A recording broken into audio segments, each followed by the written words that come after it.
আসসালামু আলাইকুম। আমরা উচ্চতর গণিতের আরেকটি নতুন সৃজনশীল নিয়ে আলোচনা করব। দেখো, এটা বরিশাল বোর্ড 2024 আসছিল সম্ভাবনা অধ্যায়ের।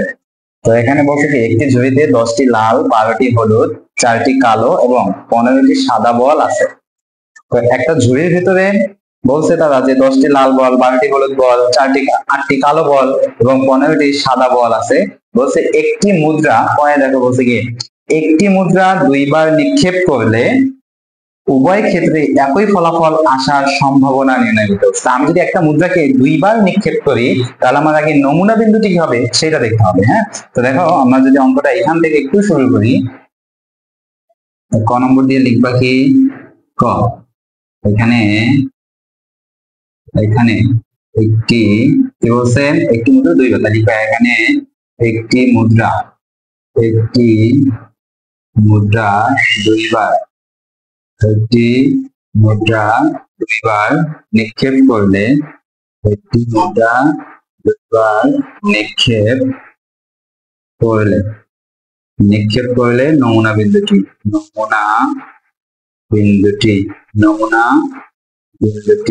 সমান। তো দেখো, আমি যদি একটি মুদ্রাকে দুইবার নিক্ষেপ করি তাহলে কি নমুনা বিন্দু পাবো? তাহলে আমরা একটু প্রবাবিলিটি ট্রিটা অঙ্কন করি। হ্যাঁ, তো দেখো, এখানে ধরলাম এটা একটা মুদ্রা, এই মুদ্রাটিকে আমি কতবার নিক্ষেপ করব? দুইবার নিক্ষেপ করব। আমরা জানি একটি মুদ্রা সাধারণত দুইটা পিঠ থাকে, একটা হেড আর একটি টেল। তো আমি যদি একবার নিক্ষেপ করি তখন আমরা হেড এবং টেল পাবো। তো দেখো, আমি যদি প্রথমবার মুদ্রাটিকে নিক্ষেপ করি তাহলে এখানে কি পাবো? হেড, আর এখানে কি পাবো? টেল। এইটা গেল আমার প্রথমবার নিক্ষেপের ঘটনা। এর পরবর্তীতে আমি আবারও নিক্ষেপ করবো দ্বিতীয়বার, তাহলে এইখানেও আমি কি পাবো? একটি মুদ্রার হেড এবং টেল পাবো। তা ধরলাম এটা হেড, আর এটা হবে কি আমার টেল। আবার একটা মুদ্রাকে যখন আমি আবারও নিক্ষেপ করবো তখন আমি এখান থেকে হেড এবং টেল পাবো। তো দেখো, প্রবাবিলিটি ট্রিটা এরকমের হবে। তো আমার নমুনা বিন্দুটি কি হবে? নমুনা বিন্দু হবে হেড, আবার হেড, টেল, আবার টেল, হেড, টেল, টেল। তা আমরা একটু লিখি, আমরা একটু এদিকে লিখে দিই, তাহলে এখানে আমার হেড, ঠিক আছে? তাহলে আমার নমুনা বিন্দুটা এখানে লিখতে সুবিধা হবে। তো দেখো, এখানে আমার নমুনা বিন্দু কি হবে? হেড, তাহলে লেখো হেড, তারপরে কি হবে? হেড, টেল, তারপরে কি হবে? টেল, হেড, তারপরে কি হবে? টেল, টেল। এই তো গেল আমার নমুনা বিন্দুটি। এখন দেখো, এখানে মোট কতগুলো নমুনা বিন্দু আছে? একটা, দুইটা, তিনটা, চারটা। তাহলে আমরা লিখবো কি? মোট নমুনা বিন্দু। কেন আমরা মোট নমুনা বিন্দু লিখবো? কারণ আমরা জানি সম্ভাবনা নির্ণয়ের সূত্র হচ্ছে কি, অনুকূলে ফলাফল বাই মোট নমুনা ক্ষেত্র। তো আমার এই সম্ভাবনা জানার জন্য তার অনুকূলে ফলাফল লাগবে এবং মোট নমুনা ক্ষেত্র লাগবে। তো আমি যে নমুনা বিন্দুটি পেলাম, এইখান থেকে আমি কি বের করবো? আগে আমার মোট নমুনা ক্ষেত্রটি লিখে নিব। তাহলে আমরা লিখবো কি, অতএব মোট নমুনা ক্ষেত্র,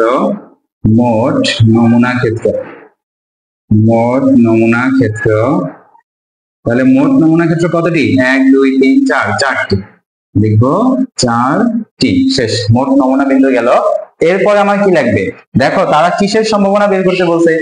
একটি মুদ্রা দুইবার নিক্ষেপ করলে উভয় ক্ষেত্রে একই ফলাফল আসার সম্ভাবনা। তো আমরা বলছিলাম যার সম্ভাবনা নির্ণয় করতে বলবে ওইটাই হবে আমার অনুকূলে ফলাফল।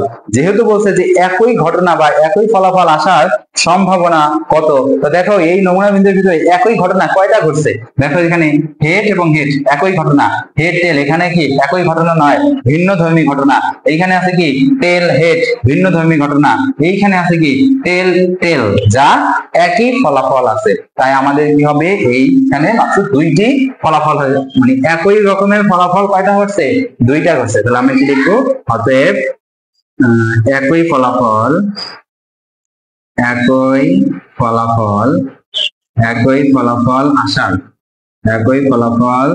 আসার অনুকূলে ফলাফল, একই ফলাফল আসার অনুকূলে ফলাফল কত হবে? কয়টি? দুইটি। তারপর আমরা কি লিখবো? অতএব একই ফলাফল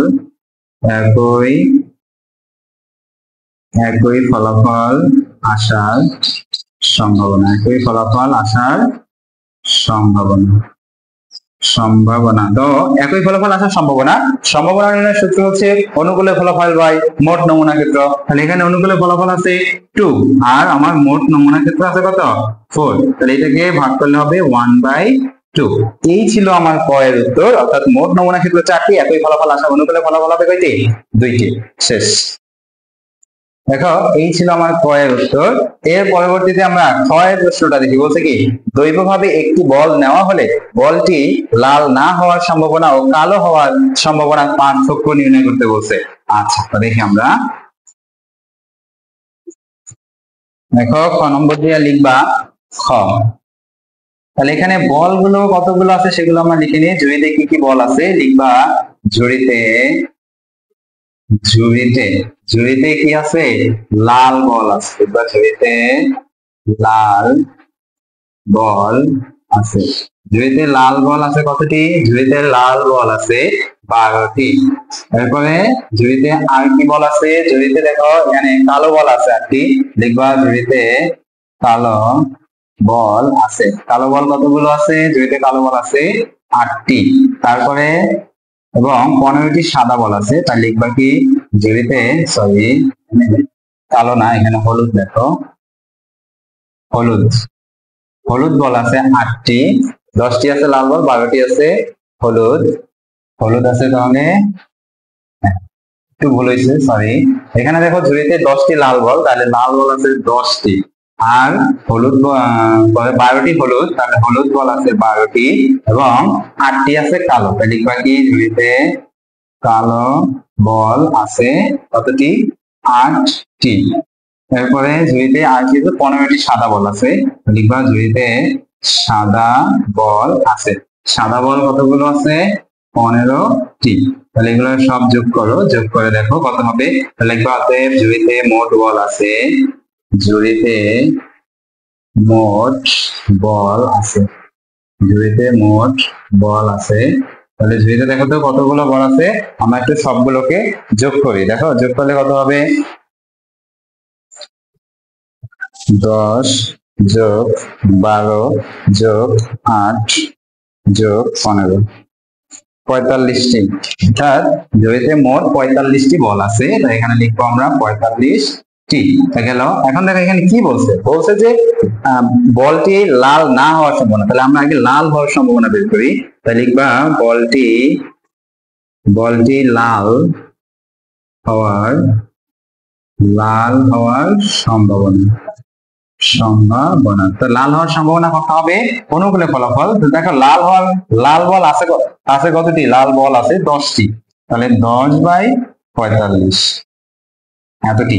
এটাকে কি ভাগ করা যায়? দেখো তো ভাগ করলে কত হবে? দেখো আমরা একটু ভাগ করার চেষ্টা করি। তাহলে কি হবে? 10/45, 2/9। তাহলে লাল বলের সংখ্যা কত হবে? 2/9। বলছি লাল হওয়ার সম্ভাবনা কত? 2/9। তাহলে এখানে হবে কি 2/9টি। এরপরে লিখবা কি অতএব বলটি লাল না হওয়ার সম্ভাবনা, না হওয়ার সম্ভাবনা কি করবো আমরা? 1 থেকে বিয়োগ করবো। 1 বিয়োগ 2/9 সমান, তাহলে এটাকে বিয়োগ লসাগু করলে হবে 9। তাহলে এখানে 9, এই লসাগু দ্বারা প্রথম ভগ্নাংশের হরকে ভাগ করলে কত হবে? 9 দ্বারা 1 কে ভাগ করলে হবে 9, 9 দ্বারা উপরের 1 কে গুণ করলে 9 কি 9, তারপর মাইনাস, তারপর এখানে 9 দ্বারা 9 কে ভাগ করলে হবে 1 আর এখানে 1 দ্বারা উপরের 2 কে গুণ করলে হবে 2 কে 2। বিয়োগ করলে কত হবে? নিচে হবে 9, উপরে হবে 7। এত। তাহলে এইটা গেল আমার বলটি লাল না হওয়ার সম্ভাবনা।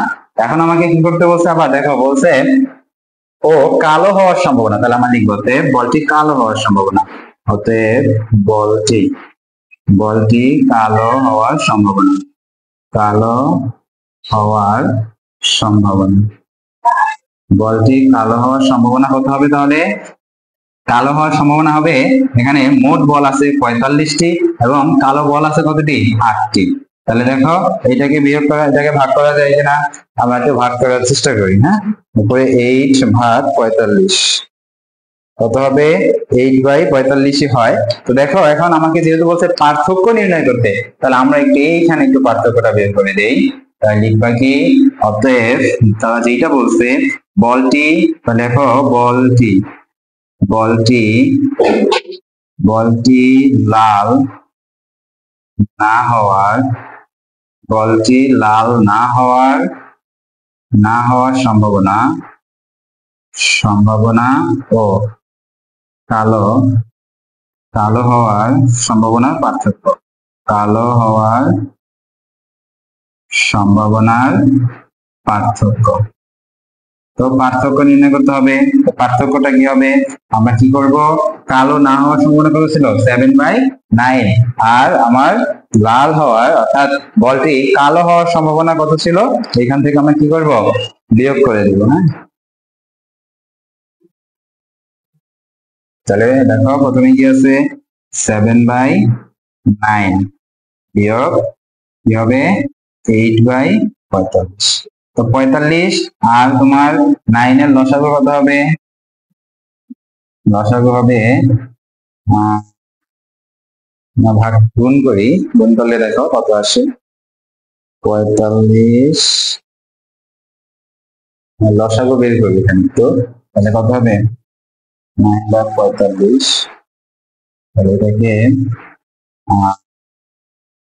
9 দ্বারা ভাগ করা যায়। 9 5 45। তাহলে কত হবে? 5 লসাগু 45। তাহলে এটা তো এটাকে ভাগ করলে কত হবে? 45 দ্বারা 9 কে ভাগ করলে 5 দ্বারা ভাগ করলে হবে 5 7 35 মাইনাস 45 দ্বারা 45 ভাগ করলে হবে 1 100 গুণ করলে হবে এটাকে 8। তাহলে এখানে কত হবে? নিচে হবে 45 আর উপরে 35 থেকে 8 বিয়োগ করলে কত হবে? 35 বিয়োগ 8 তাহলে হবে 27। এই ছিল আমাদের ক্ষয়ের উত্তর। তাহলে আমার সম্ভাবনা কত হবে? 27/45। শেষ। এইটাই হচ্ছে আমার ক্ষয়ের উত্তর। ঠিক আছে, এখন আমরা একটু গ নম্বরটা লিখি। গ এ কি বলছে?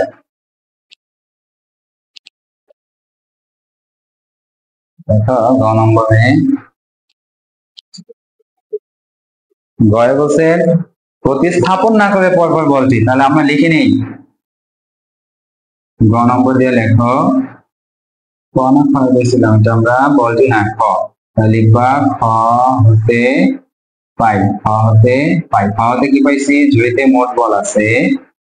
ঝুড়িতে মোট বল আছে। ঝুড়িতে মোট বল আছে কতটি? মোট বল আছে 45টি।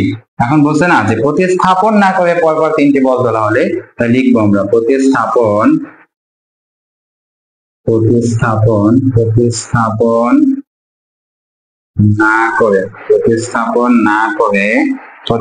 না করে আমরা লিখে নিই ঝুড়িতে হলুদ বল আছে। যেহেতু বলছে যে সবগুলো 3টি বল তোলা হলে সবগুলো বল হলুদ হয়, তাহলে লিখবা কি ঝুড়িতে হলুদ বল আছে।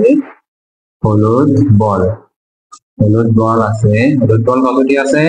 ঝুড়িতে হলুদ বল ছিল আমার 12টি হলুদ বল। তাহলে এখানে হবে 12টি। তাই আমরা কি করবো? প্রতিস্থাপন না করে পরপর 3টি বল পরপর তিনটি বলছে না যে পরপর 3টি বল তোলা হলে, তাহলে পরপর 3টি বল তোলা হলে পরপর 3টি বল তোলা হলে সবগুলো বল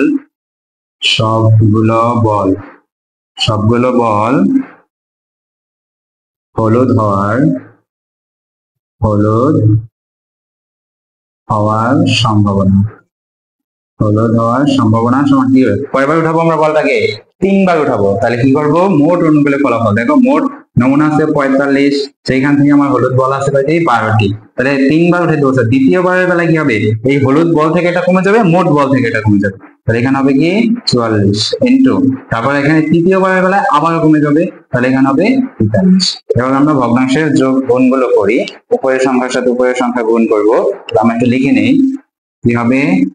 12 into 11 into 10 by 45 into 44 into 43। এরপর এগুলো গুণ করো, দেখো কত হবে।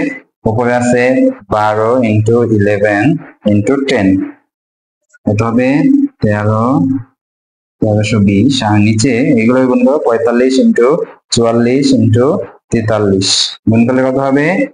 85,140। এটাকে ভাগ করি আমরা, ভাগ করলে কি হবে 1320 ভাগ 85,140, 85,140 ভাগ করলে কত হবে? উপরে হবে 2, নিচে হবে 129। শেষ। এই ছিল আমার আনসার, এই ছিল আমার গয়ের উত্তর।